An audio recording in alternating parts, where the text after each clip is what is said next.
कभी सोचा है हमारे समंदर के अंदर भी नदियां बहती हैं? हाँ, बिल्कुल सही सुना। ये कोई छोटी मोटी नदियां नहीं, बल्कि विशाल अदृश्य धाराएं हैं जो हमारे प्लैनेट के क्लाइमेट को कंट्रोल करने वाले एक बहुत बड़े इंजन की तरह काम करती हैं। तो चलिए आज इसी गहरे समुद्री राज से पर्दा उठाते हैं। यहाँ एक मजेदार पहेली है। जरा सोचिए, लंदन और कनाडा के कुछ हिस्से दोनों एक ही लैटिट्यूड पर हैं, लेकिन सर्दियों में जहाँ लंदन में मौसम ठीक ठाक रहता है, वहीं कनाडा का वो हिस्सा बर्फ की चादर में लिपटा होता है। ऐसा कैसे हो सकता है ना कमाल की बात?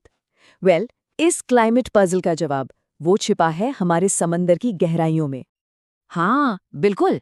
इस पहेली का जवाब किसी देश की जमीन पर नहीं, बल्कि समंदर में चुपचाप बह रही इन्हीं धाराओं में है। तो फिर देर किस बात की? चलिए इस समुद्री राज को खोलते हैं। तो चलिए सबसे पहले इसी ग्लोबल क्लाइमेट पजल को समझते हैं। सवाल ये है कि समंदर का इतना सारा पानी आखिर चलता कैसे है? इसके पीछे कौन सी ताकतें हैं? चलिए पता लगाते हैं कि इन विशाल धाराओं को चलाने वाली असली शक्तियां कौन सी हैं। तो ये ओशन करंट्स या महासागरीय धाराएं हैं क्या? आसान भाषा में कहें तो ये समंदर के अंदर बहने वाली बहुत बड़ी अदृश्य नदियां हैं। सोचिए, एक नदी जो कभी रुकती नहीं और हमारे पूरे प्लैनेट को आकार दे रही है। अच्छा, तो इन धाराओं के पीछे 3 मेन ड्राइवर हैं। सबसे पहला, हवा। सीधी सी बात है, हवा चलती है तो पानी को धक्का देती है। दूसरा, और ये सबसे जरूरी है, पानी की डेंसिटी यानी उसका घनत्व। देखिए, ठंडा और नमकीन पानी भारी होता है तो वो नीचे डूब जाता है, और गर्म पानी हल्का होता है तो वो ऊपर आ जाता है। बस इसी ऊपर नीचे होने से एक जबरदस्त सर्कुलेशन बनता है। और तीसरा कारण है हमारी धरती का घूमना। इसके घूमने से इन धाराओं की दिशा बदल जाती है, उनका रास्ता तय होता है।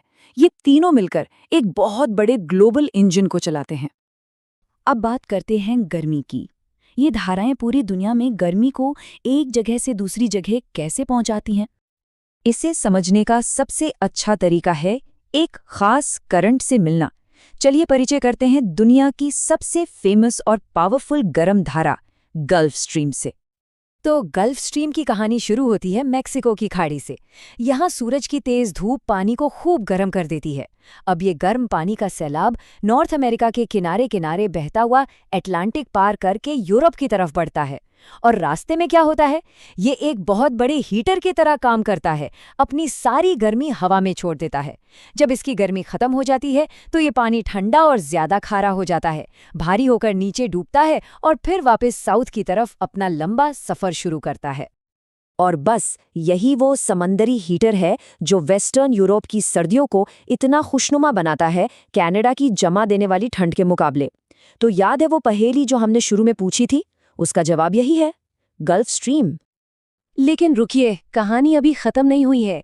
ये तो सिक्के का बस एक पहलू था। अब बात करते हैं ठंडी धाराओं की, जो पोल से यानी ध्रुवों से आती हैं। देखिए, गर्म और ठंडी धाराओं में फर्क समझना बहुत आसान है।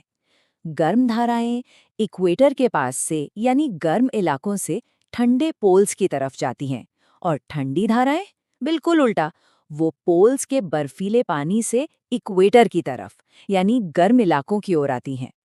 और इनका असर जमीन आसमान का फर्क है। जहां गर्म धाराएं अपने साथ गर्मी और नमी लेकर आती हैं, जिससे कोस्टल इलाके हरे भरे हो जाते हैं, वहीं ठंडी धाराएं मौसम को ठंडा और एकदम सूखा बना देती हैं। आपको जानकर हैरानी होगी कि दुनिया के कई बड़े बड़े रेगिस्तान, जैसे साउथ अमेरिका का एटाकामा डेजर्ट, इन्हीं ठंडी धाराओं की वजह से बने हैं। तो अब बड़ा सवाल ये है कि ये पूरा सिस्टम, ये जो समंदर का कन्वेयर बेल्ट है, ये आखिर हमारे लिए इतना जरूरी क्यों है? क्या फर्क पड़ता है इससे? ये लाइन बिल्कुल सटीक बैठती है। समंदर हमारे प्लैनेट का सर्कुलेटरी सिस्टम है। जैसे हमारे शरीर में खून हर जगह पहुंचकर हमें जिंदा रखता है, वैसे ही ये धाराएं पूरे ग्रह का टेम्परेचर कंट्रोल करती हैं और जीवन को मुमकिन बनाती हैं। तो मोटे तौर पर यह सिस्टम 3 बहुत जरूरी काम करता है। नंबर 1, ये ग्लोबल थर्मोस्टाट की तरह है जो कहीं बहुत ज्यादा गर्मी या बहुत ज्यादा ठंड नहीं होने देता। नंबर 2, ये हमारे मौसम का मिजाज तय करता है, कहाँ बारिश होगी, कहाँ तूफान आएगा, ये सब कुछ। और नंबर 3, ये समुद्र के अंदर जिंदगी के लिए भी जरूरी है, ये धाराएं नीचे से पोषक तत्व ऊपर लाती हैं, जो समुद्री जीवन की फूड चेन का बेस है। मतलब साफ है, इस ग्लोबल कन्वेयर बेल्ट के बिना हमारी धरती वैसी नहीं होती जैसी आज है। ये धाराएं सिर्फ पानी नहीं बहाती, ये अपने साथ जिंदगी बहाकर ले जाती हैं। और अब एक बहुत जरूरी सवाल जो हम सबको सोचना चाहिए। जैसा कि हम सब जानते हैं, पोल्स पर बर्फ तेजी से पिघल रही है।